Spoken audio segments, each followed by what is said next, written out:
Welcome to the creative brain of Dean Hawk. Get ready to be challenged, inspired, and equipped to become a better ministry leader.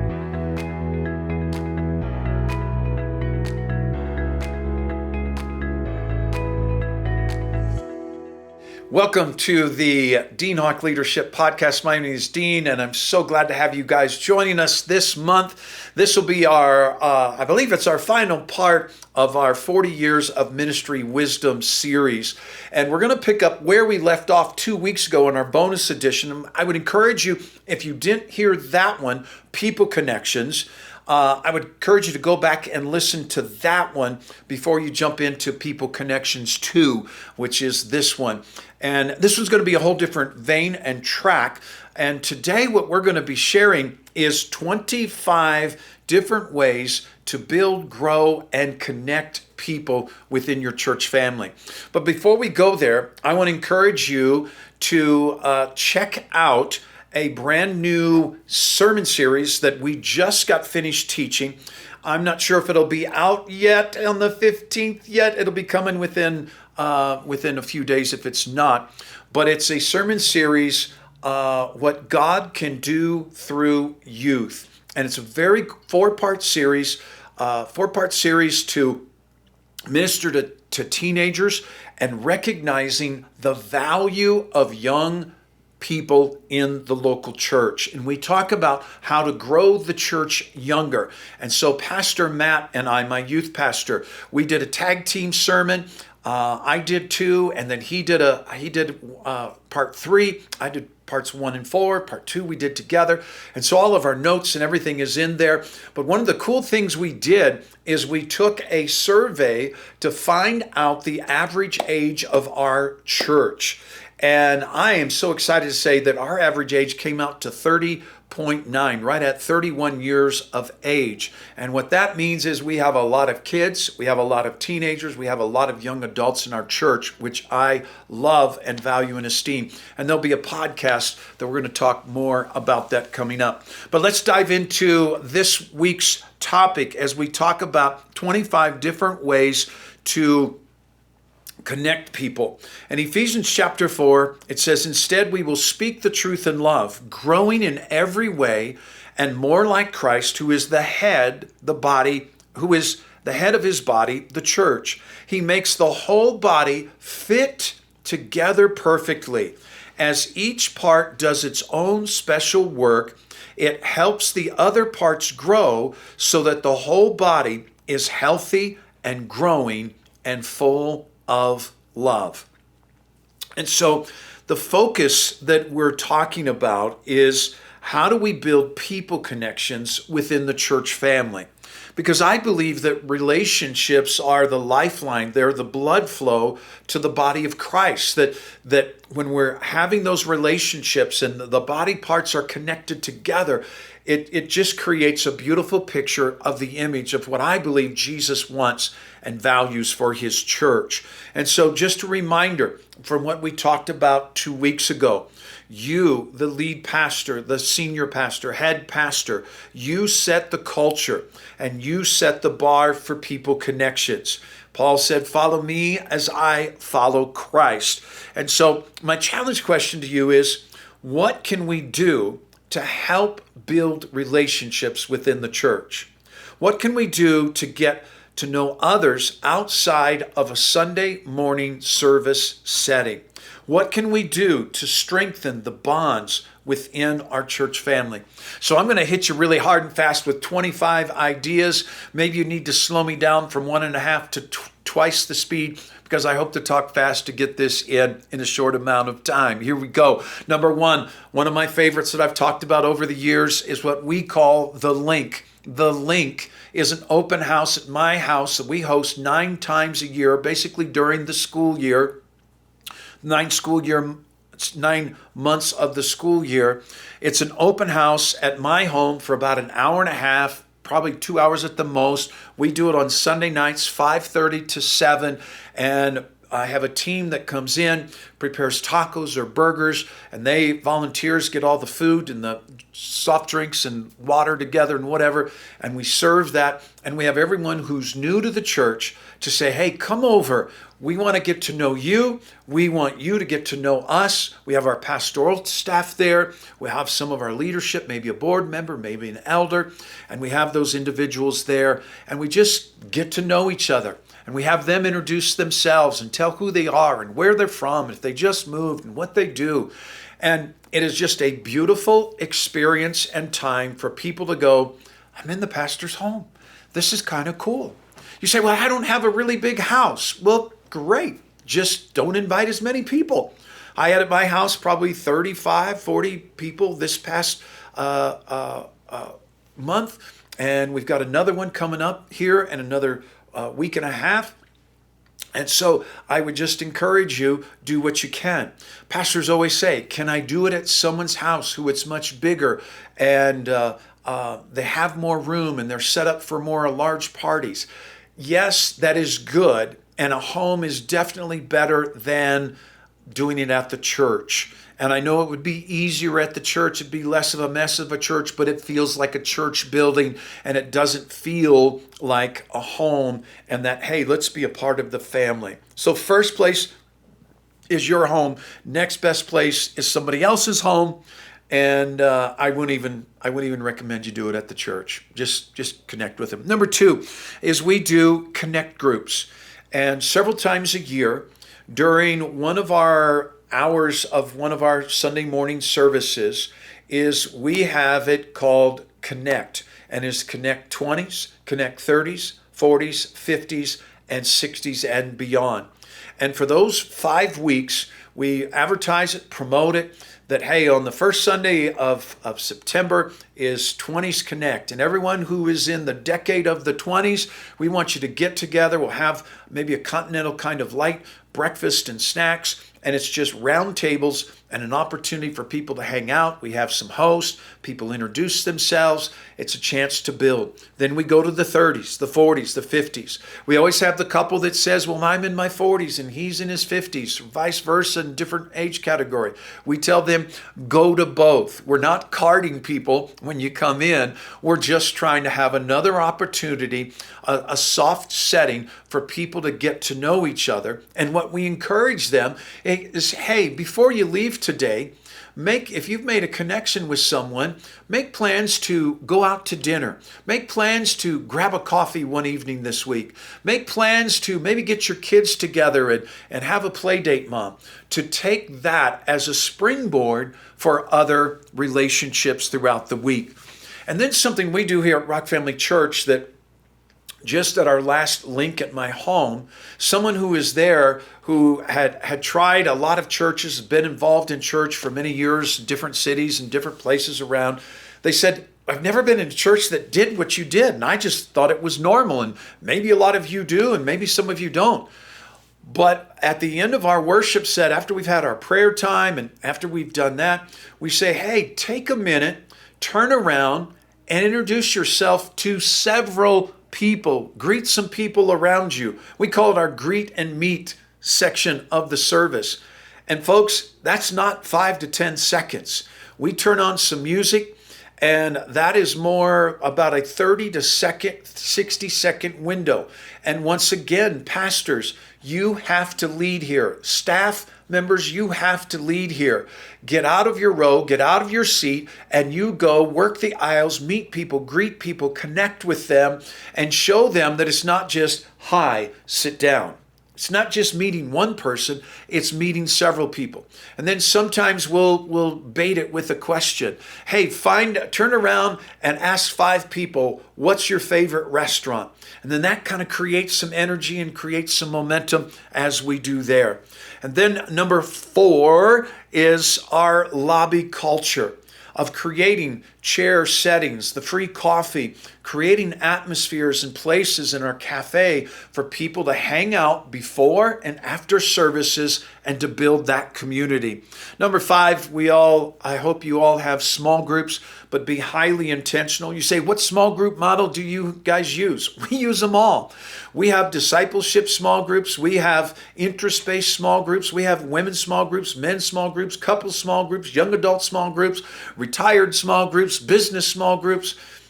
We don't limit the menu, and we want to have as many opportunities for people to find people of other like kind and interests. And then another connection point is our men and women's events. Our men's and women's events. We don't do a ton. I would say our women do probably 4. I think they do a quarterly big event. They'll have some other smaller events going on. Our men do about every other month. We'll either have a men's breakfast coming up just in October. We're doing a Friday night, Chipotle night, and a guest speaker. And so we're taking that approach. And so I would encourage you to just find opportunities. And one of our biggest things that we did at a men's event is we hired these guys that brought moving trucks that they had installed axe throwing lanes, and you would stand and you would throw axes at targets. And man, the men just went after that. So when you announce there's axe throwing, who knows what that might draw and get you a crowd, get guys hanging out and having some fun together. Another thing that we do periodically, you say it sounds cheesy. We don't ever announce that we're doing it, but we have Name Tag Sunday. And so when you walk in the building, there are all kinds of tables and tags and Sharpies, and we just ask everyone to put on a name. Because how often have you talked to somebody, acted like their friend for months, maybe a year or two, and you're like, I don't know their first name? Name Tag Sunday helps redeem the time and for people to learn and use people's names. And then number 9 is quarterly team huddles for all of our volunteers. So 4 times a year, we say, hey, if you're serving, actively serving in any area, any department, we have a big Sunday night blowout. And that usually includes some food. That includes some fun games of getting our various teams in competitions against each other. Our children's ministry team, our youth ministry team, our hugs, hospitality, ushers, greeters, and safety. Getting all of those teams in competitions and rallying, giving away prizes and so forth.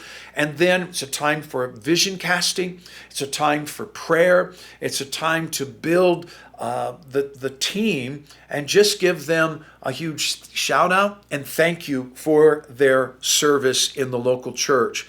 And then what we do in the fall is coming up this month, we're doing it early, get away from the holidays, is one of those quarterly team huddles is our big dress up volunteer appreciation night. And we call our volunteers for Rock Family Church, we call them rock stars.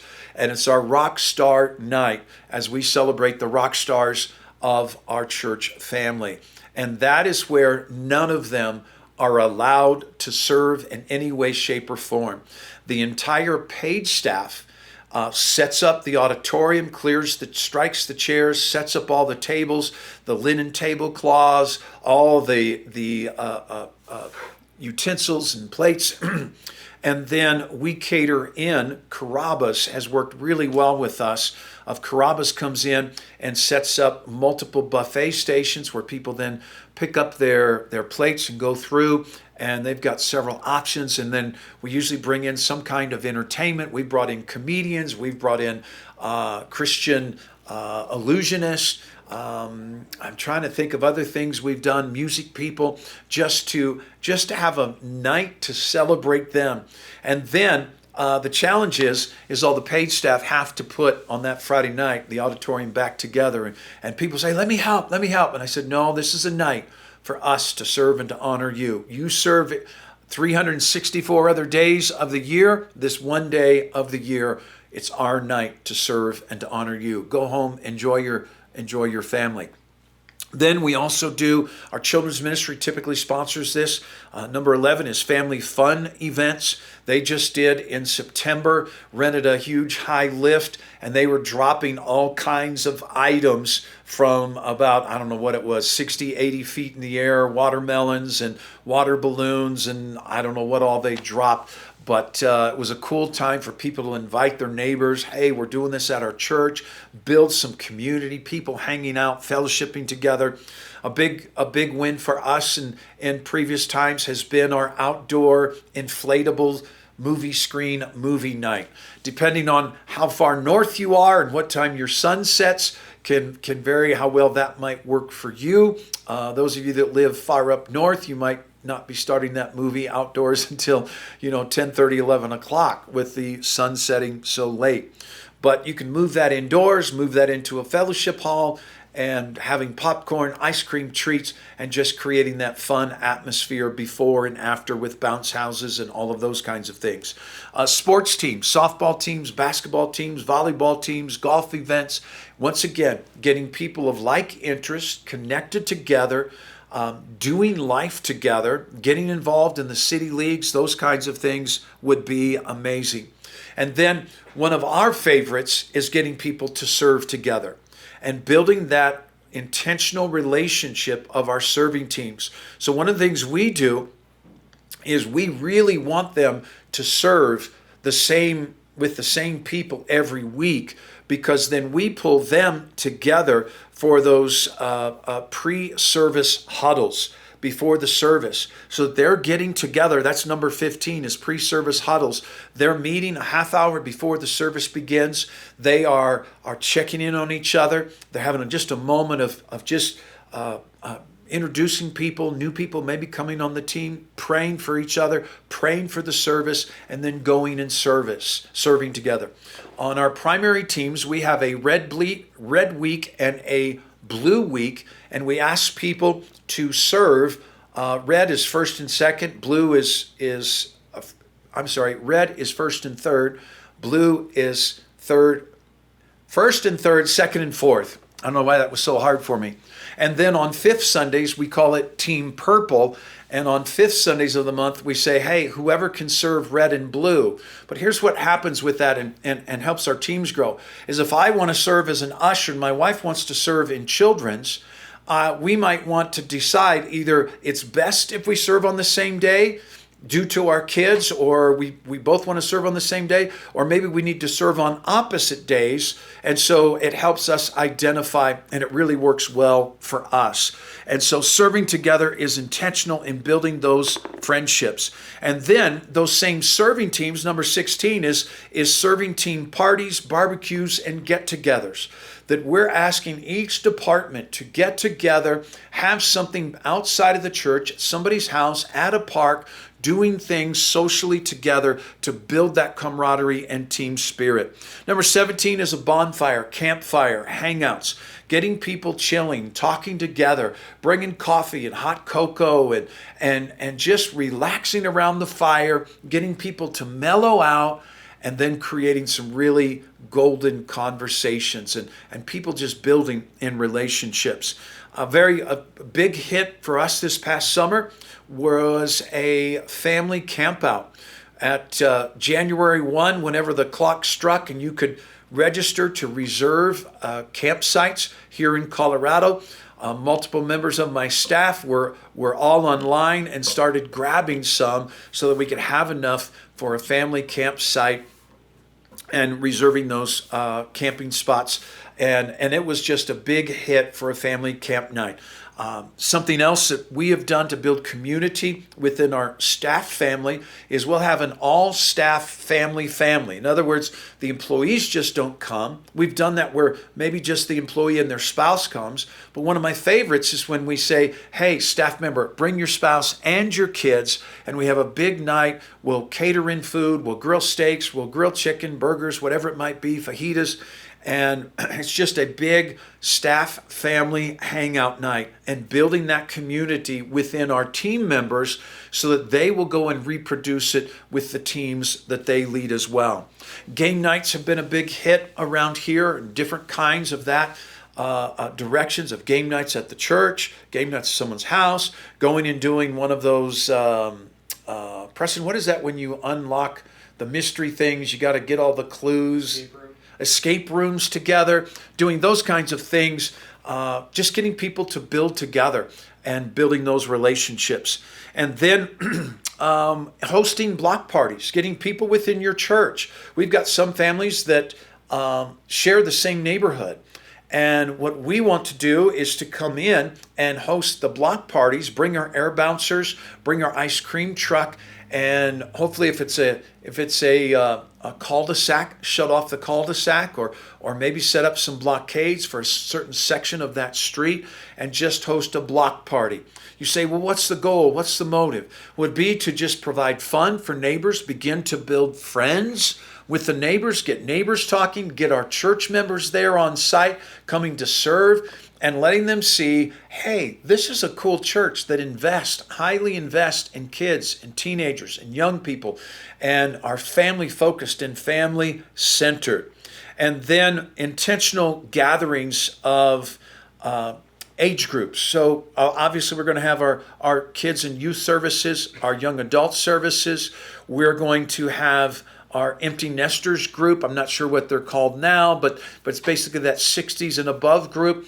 They kind of have a dinner club thing, and they're meeting once a month, and they're going out to they'll reserve a portion of a restaurant for a Sunday after church, where it's just the couples. There aren't any kids in that group, but they're just giving opportunities of how do I get connected? How do I get to know somebody here in this church? Number 24 is we got to keep people informed of where this connection comes from, and that's through our weekly church email with updates, events, how to register, click here to get involved, click here to sign up and register.